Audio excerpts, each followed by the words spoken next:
It had been a busy day. Katie discovered that when you're preparing for a picnic, it's hard to remember all the things you need. Orbie found out that when you bring up games from the basement, it's important to decide how many you can carry before you climb the stairs. There was great excitement at their house. This was the day of the neighborhood picnic. Micah was visiting and would come to the picnic as their guest. All the plans for the picnic were kept very, very secret. No one knew what food the others were bringing to it.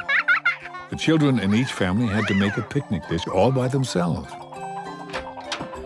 Well, parents could help, of course. There were giggles and whispers all week. The whole neighborhood was excited.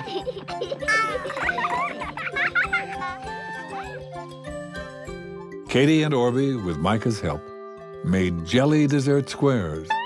Mom made the jelly, then Katie, Orbie, and Micah cut it into squares with their plastic knives.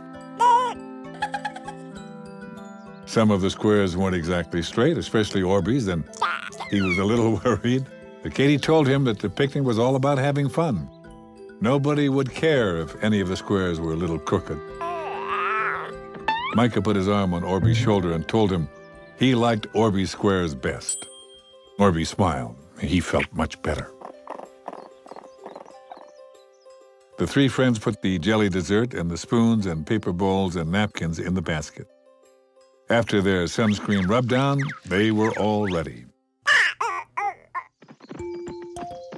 Micah and Katie lugged the picnic basket to the park. Orbie carried the umbrella, and Mom and Dad carried all the things that they would need for their game. The playground was decorated with ribbons and balloons. Each family had a space for their game. Now, you had to play each game at least once. When the games were all finished, the whole neighborhood would have a picnic lunch together.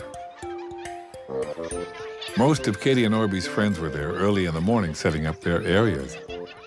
The friends raced from one area to another to see what games there would be at the picnic. Yi Ping's family had set up a face painting studio. You could be made up to look like a Chinese dragon or anything else that you'd want. Andy's family organized a beanbag toss through the mouth of a great big clown face. Tom had a tickle tunnel. Everybody had to crawl through it. If he could reach you, he'd tickle you. Katie and Orbie's family set up a fortune-telling game. Mom dressed up as a gypsy, and she would tell everybody's fortune. Dad dressed up with a great big mustache and would lift everybody up in the air to guess their weight. And Mrs. Perrette had a spin painting game. You could drop some paint on a piece of white cardboard, and she'd spin it around. The paint would make some lovely patterns on the paper. Then you could take them home.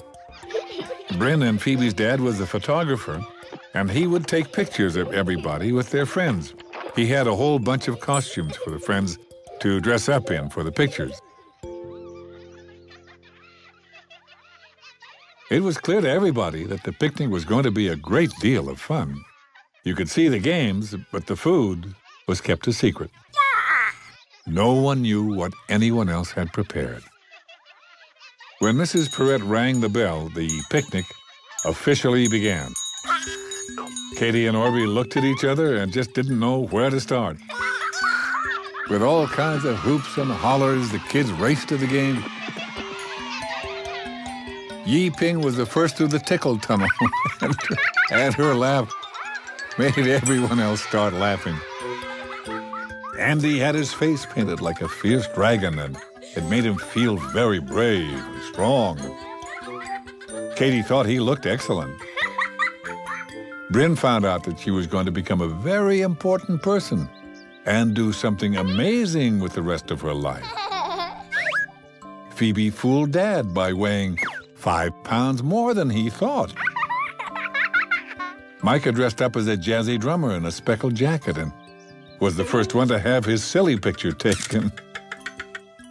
Katie did the very first spin painting of all. It was absolutely beautiful. And Orbie threw 3 beanbags through the clown's mouth. As soon as one friend finished something, they would tell the others how much fun they had and race off to try another. I think everyone, parents included, had a terrific morning. It had been a few hours, but it seemed like minutes when the lunch bell finally rang. It was time to bring your lunch to the table. Everybody hurried over to their picnic baskets to uncover their food. Katie very carefully carried the big container of jelly squares. Micah brought the spoons, and Orbie carried the bowls and napkins. As it happened, all the friends approached the table at the same time and placed their picnic treats on it with great delight. As the friends looked around from one dish to the other, there was silence. And then, in a second, there was a roar of laughter. The parents and Tom hurried over to see what was so funny. On the picnic table, in various bowls and in several different colors and shapes, were all kinds of jelly desserts and nothing else. There were no sandwiches or hot dogs, no fruit or vegetables or cookies or cakes. Just jelly desserts. You could hear the laughter in the next neighborhood. There was so much of it. Dad picked up a bowl and a spoon and looked at all the jelly. He told the friends it was a good thing that they all loved jelly dessert. And with that, suddenly bowls and spoons disappeared as everyone helped themselves. At the end of the day, the neighbors all agreed that it had been one of the best neighborhood picnics ever. It would be called the Jelly Year, so they would remember it.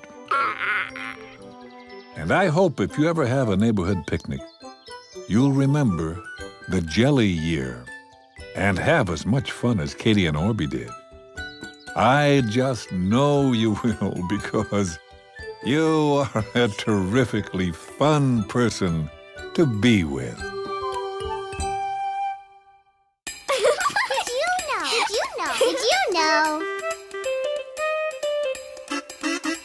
Did you know that learning about your family tree can be loads of fun? That's called genealogy. That means finding out all about your parents and their parents